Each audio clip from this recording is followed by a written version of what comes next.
নমস্কার বন্ধুরা, মাম্পিস রান্নাঘরে সবাইকে স্বাগত। আজকে আমি হাজির হয়েছি ভেন্ডি বা ঢ্যাঁড়সের একটি রেসিপি নিয়ে। এভাবে এই রান্নাটি আপনারা বাড়িতে বানিয়ে দেখবেন, খেতে ভীষণই ভালো লাগে। এটা আপনারা ভাত, রুটি সব কিছুর সাথেই খেতে পারবেন। যদি ভালো লেগে থাকে অবশ্যই বন্ধুদের সাথে শেয়ার করে দেবেন।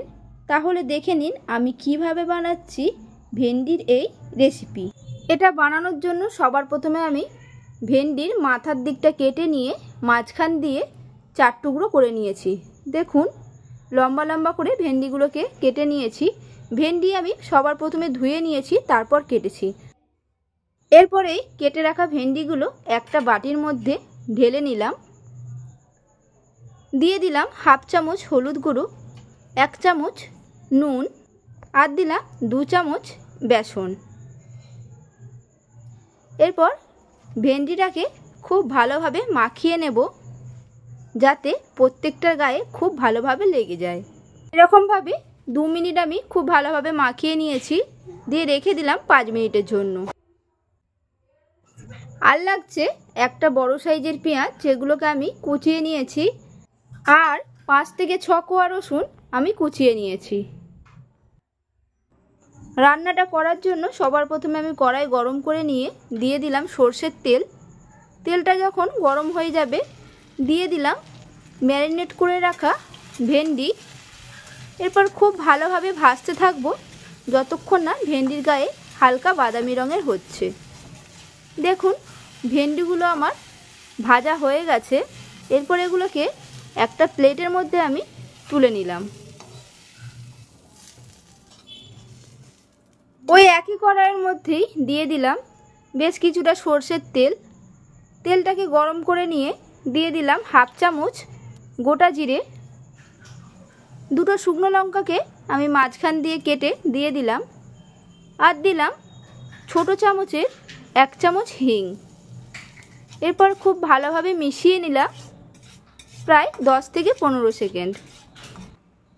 দিয়ে দিলাম কুচিয়ে রাখা পেঁয়াজ। পেঁয়াজটাকে দিয়েও 2 থেকে 3 মিনিট ভেজে নেব। দেখুন পেঁয়াজটা আমি একেবারেই বাদামি করে ভাজিনি, হালকা কাঁচা অবস্থায় রেখে দিয়েছি।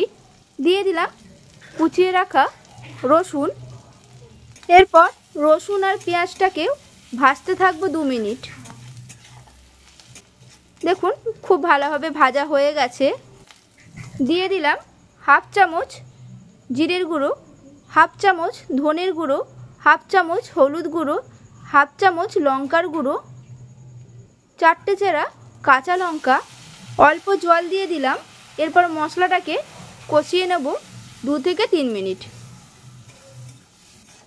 দেখুন ভাজতে ভাজতে মশলাটা যখন শুকিয়ে যাবে এর মধ্যে দিয়ে দিলাম আগের থেকে ভেজে রাখা ভেন্ডি বা ঢ্যাঁড়স।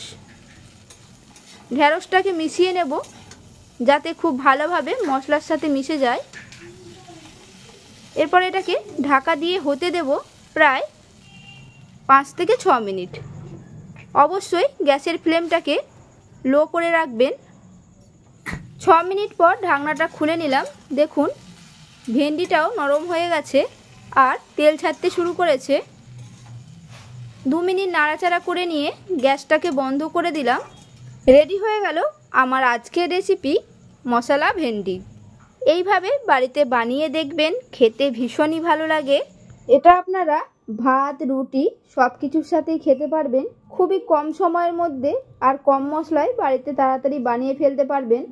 আমার এই রেসিপিটি কেমন লাগলো কমেন্টে জানাতে একেবারেই ভুলবেন না। ভালো লাগলে একটা লাইক করে দেবেন, বন্ধুদের সাথে শেয়ার করে দেবেন, আর নতুন বন্ধু হয়ে থাকলে আমার চ্যানেলটিকে সাবস্ক্রাইব করে দেবেন বেল আইকন সমেত। তাহলে আমি যখনই কোনো নিত্য নতুন রান্নার ভিডিও আপলোড করব সবার প্রথমে আপনাদের ফোনে নোটিফিকেশন চলে যাবে। সুস্থ থাকবেন, ভালো থাকবেন, ধন্যবাদ।